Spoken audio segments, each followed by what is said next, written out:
Hello, everyone, and welcome back to Brain Muffin at the Movies and slash pop culture and comic books and everything else. So I saw this mentioned and talked about on the High Council, and I'm like, okay, I've got to find this article, and because I've already kind of given my take on the other side of it. This is more of a hit piece on Doomcock, also known as Overlord DVD on YouTube. So to me, this is the sycophant, or this is excuse media, depending on how you want to, I'm not sure. I think it's more of an excuse media. Is just basically out to get Overlord DVD. There's talk of people trying to dox them and everything else. And so this is from inverse.com. And I found this first of all, I was driving in my car while I was listening, so I couldn't read what they were following along on. And I was like, this can't be real. This has got to be Jeremy and Ethan just, doing their silly voices and going on with life. But so we'll find out. So why that Captain Marvel 2 Brie Larson rumor is offensive baloney. It's more than just Captain Marvel 2. There's been a sense since Captain Marvel that Disney is kind of pushed away from Brie Larson. She's had a lot of bad press and really kind of going after the normies and the geeks who get into these comic books, or used to anyway. And I know, and I've done several videos on how Captain Marvel, the character, has over the last several decades just not really caught on, no matter what version of her, or the character, because it's been Alien, and then in the 80s it was a black woman named Monica. She had powers, didn't have powers, how they were delivered changed, and it just never seems to stick. And I'm sure DC has characters like this too, and I'm sure there's other Marvel characters, but they're not in the movies. So, and in the last several years, this has been a comic book that is just constantly rebooted. It goes about 6 months or so, and then they reboot it. The storylines fizzle out. We have also had Kamala Khan and some other versions of this that, don't very, Captain Marvel, Miss Marvel, and even the 90s version with buxom women, they didn't last. So, although those are what cosplayers tend to do. So let's get to this article about this, because my whole take on, I didn't take Doomcock's video seriously. I thought he was just being tongue-in-cheek. And he kept saying, remember, this is only a rumor, this is only a rumor. And he said it so many times, I'm thinking, he's just trolling. And I think he is. And I think this is a great result. So a nasty rumor about Brie Larson, the future of Captain Marvel, in the Marvel Cinematic Universe began circulating over the weekend, claiming Disney has lost confidence in the actress and Captain Marvel 2 is in jeopardy. So we know that Kevin Feige has not said when there will be a Captain Marvel 2. In Phase 4. So in all the things that they've talked about Phase 4, the various movies, the Disney Plus television series and everything else, Captain Marvel's not been in it really as a standalone titular character. So it'd be Captain Marvel 2 or Captain Marvel Returns or something. We didn't get them numbered really with Thor. We had Thor Dark World and Thor Ragnarok. So I wouldn't be surprised if it was Captain Marvel, the something. It doesn't necessarily have to be 2, but it wasn't mentioned. And we don't know what Phase 5 is going to be, if there is going to be a Phase 5. I think quite a bit of Phase 4 is to see what is the aftermath of Endgame. I think the only one that really has a chance is Asgardians of the Galaxy. Thor with Guardians of the Galaxy 3, as it were. I think that's the only movie that really has a chance now, in particular with Spider-Man moving out. And so that was part of this too. And if you watch the Endgame scene with Spider-Man and Captain Marvel, it is a bit cringy. But I don't know, granted, I don't know how much of that is Brie Larson's interpretation of the character and how much of that was the director's. So on September 21st, we got this covered, wrote about a Cosmic Book News article reporting that Disney had lost confidence in Brie Larson as Carol Danvers, aka Captain Marvel, and that somehow the Disney-Sony split over Spider-Man was exacerbated by the situation. That is true. Whether they've lost confidence or not is we don't know, but that is a problem, in particular when you look at how Far From Home and parts of Endgame and all that stuff came together. It really looked like Spider-Man was taking up the portion of the Avengers leadership mantle from Iron Man. So, and even in Homecoming, Iron Man is the one he interacts with. Iron Man is kind of a mentor. Tony is, you have to earn the right, just because you have the powers, you still have to earn the right to wear the suit.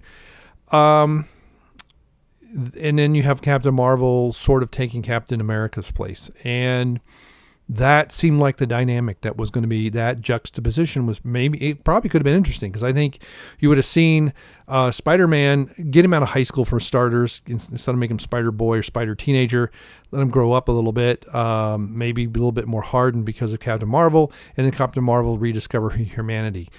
These memories that she has from the past, a lot of them are just hurt, just painful memories that I think were done on purpose to keep her stoic and heading in a domineering direction. So let her rediscover her humanity through Spider-Man. It would have been an interesting dynamic going forward.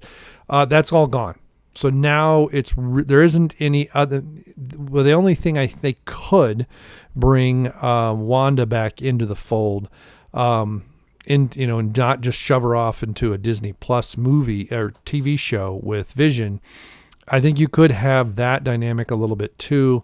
Could soften Captain Marvel, but I think that male-female dichotomy needs to be a part of it, and not for romantic purposes, but just that juxtaposition of genders. They're really, you could maybe Ant-Man, but I really don't see Scott Adams as a strong enough character to do that. The exciting, controversial piece of entertainment industry news probably makes a lot of Disney Marvel critics very happy, particularly the ones who review bombed. I don't know who review bombed Captain Marvel was a horrible movie. Like the one person referred to as SJW-laden white male hating worthless POS movie, and that was before the movie even came out. That was you could tell that from the trailers. But before simply turning these movies rumors into content, we should be investigating where they came from. When we do, it becomes clear the story was fabricated by someone looking to influence public opinion rather than report on something that's remotely true. It's kind of like CNN and their polls. The major news network, well, I don't say major, the lamestream media does this all the time. They report polls as if they're news in attempt to, if my neighbors think that, maybe I should think that. It's all done. So the Captain Marvel rumor originates from the Overlord DVD YouTube channel. Way to go, Doomcock, get mentioned in an article like this. It host claims their inside source, Disney deemed Marvel a little stiff and a bit unlikable. That is, I don't know if Disney deems it, but that's accurate in a portrayal of Carol Danvers. And in some ways, that is the problem with the comic book of late.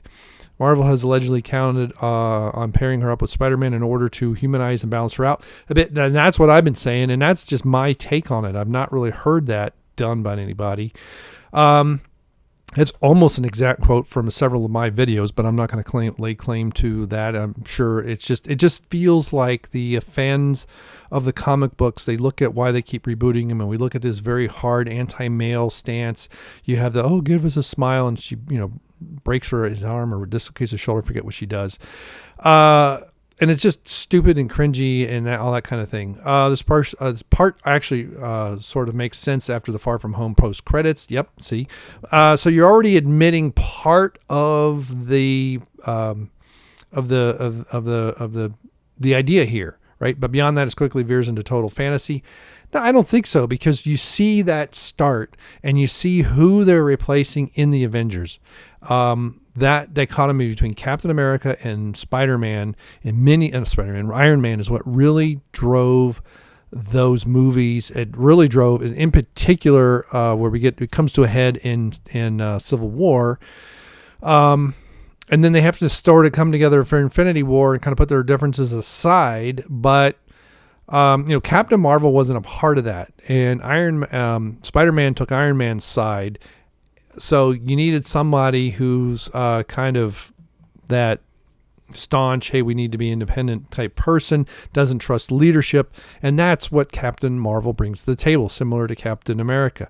He believed in their leadership until he found out they were lying to him. In Captain America's case, many of them were agents of Hydra.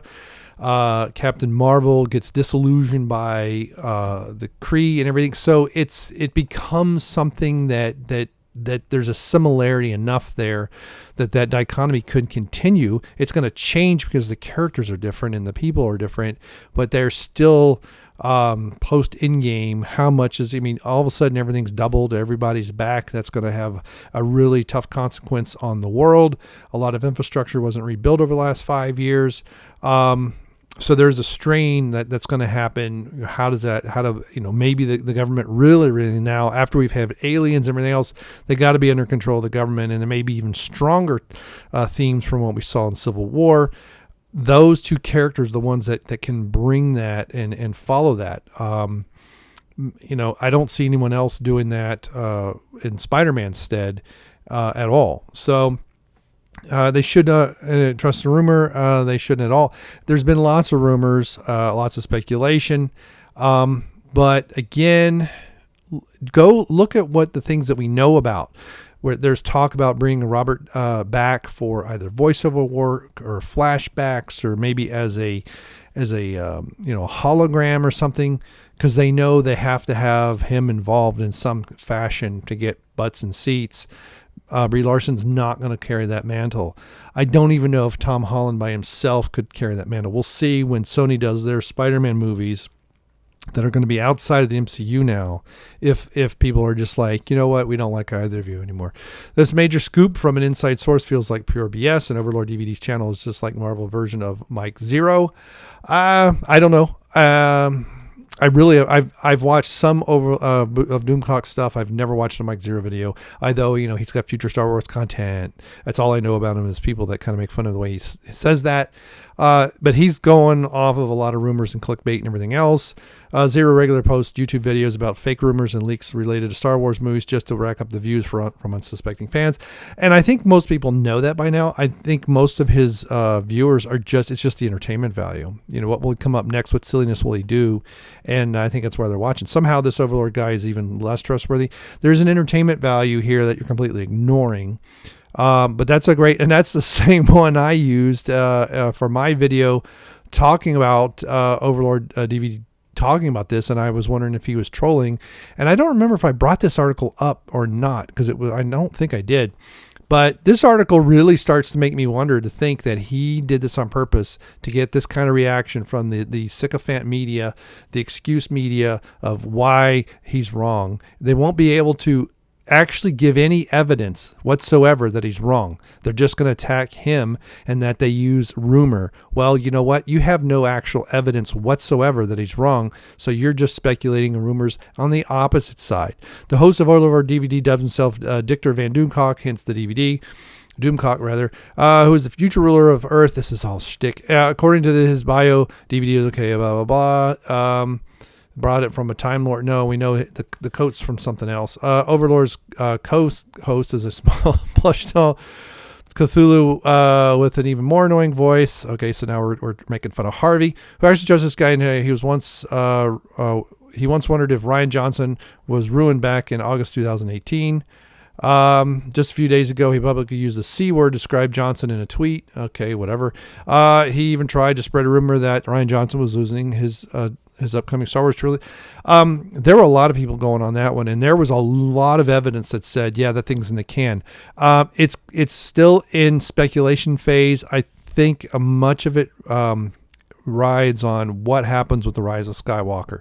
If the Rise of Skywalker, goes through the roof and it hits $2.5 billion in sales, I think his trilogy's on, and maybe with some guidelines. But if it looks like The Last Jedi, that it already tanked Solo, if it has an effect like that, I still don't think The Rise of Skywalker is going to lose money like Solo did. But if it only makes like 100 or 200 million, yeah, it's off, and he's too toxic, and they're going to just push him aside. So it's still in development phases, and that's what we keep getting, even from Ryan himself. He can't even specify what it's going to be about, when it's going to, what time period it's going to cover, and when it's even going to be released. If they were in serious development, we would have at least a tentative release date. They might say, maybe we're going to skip a year, and then we're going to go back to May. So instead of 2021, it might be May of 2022. That would at least be announced if his trilogy was really, really happening. So that's why I think it really rides on what happens with Rise of Skywalker. Overlord, because with the other movies, they were starting to shoot them before the movies come out in theaters, so they haven't done anything I don't even think they've even casted. There's no script. So it's pretty much dead until we see what happens with Skywalker. So with episode 9, Overlord raged at Lando Calrissian being confirmed as pansexual in Solo. So did many of us, which was just stupid. Calling it SJW News, which it was. He once called Black Panther a thickening pile of bullshit because it was crafted as a crusade and political litmus test. See, now here's what's interesting. That was the media nonsense and some of the black leadership around Black Panther, but the movie itself wasn't like that. The movie itself was kind of very formulaic and actually almost insulting to Africans. So he also claimed that Lucas President Kathleen Kennedy committed a crime against humanity by perceiving Star Wars as a delivery system for her feminist agenda. A crime against humanity is a little bit hyperbole. So here you have DVD, you have Doomcock being hyperbolic, and who's writing this? This person has completely missed it. So Corey Planty. So this is really just sycophant media going run amok. Said about Brie Larson's performance as Captain Marvel. Or the overall, but the language used by Overlord is rooted in the hate speech. The same, Rey is a Mary Sue. Now, I've seen the most fantastic theory that I've seen yet is that she is a Sith spy. I would really love to see that actually happen. And then a lot of it would be kind of a "you got us" kind of moment. But barring something like that, to explain her how OP she is she's a Mary Sue as far as we can tell. And almost to a T. I've actually asked published authors who know what a Mary Sue is and very familiar with that in fan fiction, who don't give a crap about Star Wars. I've described Rey in The Force Awakens, and they say, yep, she is definitely a Mary Sue. We got nothing in The Last Jedi to explain it. And again, if it turns up being, hey, she was a Sith spy trained by Snoke and all that other stuff to find Luke, that would be awesome. But what they've done to the male characters so far, especially from the original trilogy, is just a shame. And then we have this whiny emo bitch is Kylo Ren, who isn't scary at all, but supposedly has all these incredible powers. He can stop laser blasts in mid-flight, and yet he can't do a lot of other things. The vast majority of these videos are harsh reactions to progressive entertainment franchises. They're not progressive, they're regressive. And go back and look at some female-led franchises in the past that were far more powerful, far more enduring, and far more enlightening, and you'll see the kind of garbage that we have now. Opinions are overwhelming anti-Disney and pro-Warner Brothers. His opinions, I don't know. But they also make it clear that he's a defensive white male. When it comes, news broke that Henry Cavill would no longer be Superman. Reports came out that Warner was considering Michael B. Jordan for the role. They call it a fucking disaster. But it's Superman. It shouldn't be recast as a black man. There are black superheroes that we can use and maybe elevate to the level of Superman. Iron Man and Thor. Thor was the only one, Iron Man and Hulk had a little bit higher leaning, although they haven't been able to do Hulk right. I don't know why. But Iron Man was a third tier character, and Guardians of the Galaxy, never heard of, and until the Marvel movies and some of these other characters. Matt Miller wrote an article for Esquire in December 2008 calling Doomlord and his followers out for their toxic fandom that's tried to ruin Star Wars. And we didn't do anything to ruin Star Wars. We're just voicing our opinions about the horrible movies. The Last Jedi is a very poorly put together movie, just from a cinematic standpoint. Forget what it does to the franchise. Forget what it does to the lore. Just the way it's put together is absolutely asinine. And it really looks like a 9-year-old put it together. And it led to a surge of online harassment for Miller. I don't know about that. But, they're going to defend themselves. And you guys harass people constantly. People are now trying to dox Doomcock because he has a different opinion. Exercise internet hate mob, and he's also he won't even reveal his real face. He's a racist, sexist. Okay, is he? I thought Jeremy said something about white nationalism in here, and I don't see that. I'm gonna white now. Okay, I write in the first paragraph. I completely missed it. For everybody, might as well call the white nationalist fringe of the entertainment. Okay, and it would be funny if Doomcock ends up being black. Because I don't know. I don't care. I just, people like his content, and they watch it and they give him thumbs up. And I like when he's on the High Council. He's been on some other channels too. I don't always agree with his opinions, but I like what he has to say. And he's very knowledgeable. Star Trek is his big love. I suspect he's close to my age, but that is the only thing. I think he's a few years younger, but I don't really care. It could be a woman with a voice box for all I care. It might be a foolish. Okay, he's right. Okay, of course, this is what they always pull out. They always pull out this. This is so overplayed that it doesn't even work anymore. Overlord is not a journalist, and he never claims to be. He clearly does not report the objective truth. He is an entertainer. He objects with a specific hateful agenda that a lot of people seem to agree with. It's not hateful. He may have over 50,000 subs on YouTube, but he doesn't make him right. And it doesn't make you right either. So maybe you're both wrong. So it will probably be released sometime so you don't even know. And is that the tail end of phase 4? I think much of it's just going to depend, how well does, Thor Love and Thunder do? So I really have a feeling that we're going to see a fizzle out of this stuff. A lot of it's going to be on Disney Plus, and then it'll be a while before we get more movies. It's been an 11-year plus, almost 12-year journey. A lot of us are tired. I mean, I was tired years ago. So there you go. A hit piece on Doomcock, and because of his opinions. And again, I watched most of that video when it was out and people were talking about it. And this is a screenshot from it. And I thought he was just being entertaining and hyperbolic on a lot of stuff. But, I don't know. I don't follow him too closely because I have my own channel to do. I listen to him sometimes when I get time. And I also listen to him on other stuff when I get time. So I don't know this man personally. And so I don't know how much of this is him just trying to be entertaining. I don't know how much of it. But again, over and over, he said this needs to be taken as rumor. This is a rumor. This is a rumor. That's why I think he was just being a bit hyperbolic and trolling people like Corey here. And they fell for it. And hook, line, and sinker, and they've got their hate mob out, and they're going after Doomcock for having a difference of an opinion. Corey, maybe you're right. Maybe Kevin Feige's just playing his cards close to the vest, and Captain Marvel 2 will come out, and it'll pull in $2 billion, and it'll be bigger than anything ever seen in Marvel. But I don't think you're right. There's a lot of shenanigans that went along with that Captain Marvel movie. We now have a whistleblower who's in the SEC might be looking into Disney's books for the last several years. A lot of it's in the parks and the way that they put together. They hide a lot of movie losses in the park stuff. So we don't know. We don't know how well Captain Marvel, when not shoehorned between two huge movies, Infinity War and Endgame, will do on her own. And it's going to have to be on her own. Spider-Man's not going to be there. Other Avengers aren't big enough. I mean, Falcon, there's not a big enough story there with that character to really propel it. So many of these characters, we've already seen their origin story. We'll see how well the Black Widow movie does.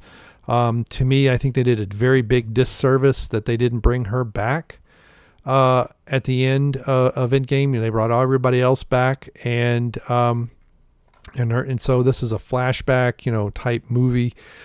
But I think they should have done that years ago. And I think after her appearance, maybe even after Iron Man 3, we should have seen something. Definitely after the first Avengers movie. Maybe even after Captain America, the first Avenger. But we'll see. But I think they've disrespected that character a little too much, and they waited way too long. But we'll see. We'll see who's right, and we'll see if Corey's right or if Doomcock's right. And Disney not already having something announced tells me that they are really playing it cautious with Captain Marvel. And it just may be because of the shenanigans, and it may be because the character itself doesn't carry a lot of gravitas. And it might be Brie Larson. I don't know her personally either, so I can't say how much of what we see on screen is her and how much of it's the direction of what Feige wants done with that character. So I'm not in those meetings behind the scenes. I have no idea. But I can only go by things that she said and kind of the counter stuff that she's done toward 40-year-old white men who didn't like a Wrinkle in Time.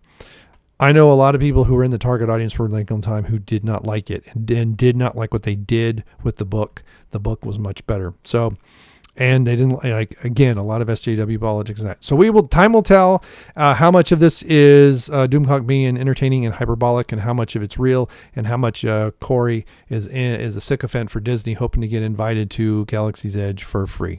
Thanks so much for stopping by. Thanks for clicking like. Thanks so much for subscribing. Thanks again for sharing all these videos everywhere. I'm seeing more and more tweets of my stuff. It's what I need. This channel needs to grow, and baby needs new shoes. See ya. Bye. All right, are we ready? Oh, we don't have. Nope. I need to check levels. Yesterday, yeah, that last one, everything was blown out. I don't know why. Okay, let's just stay here. 3, 2, 1.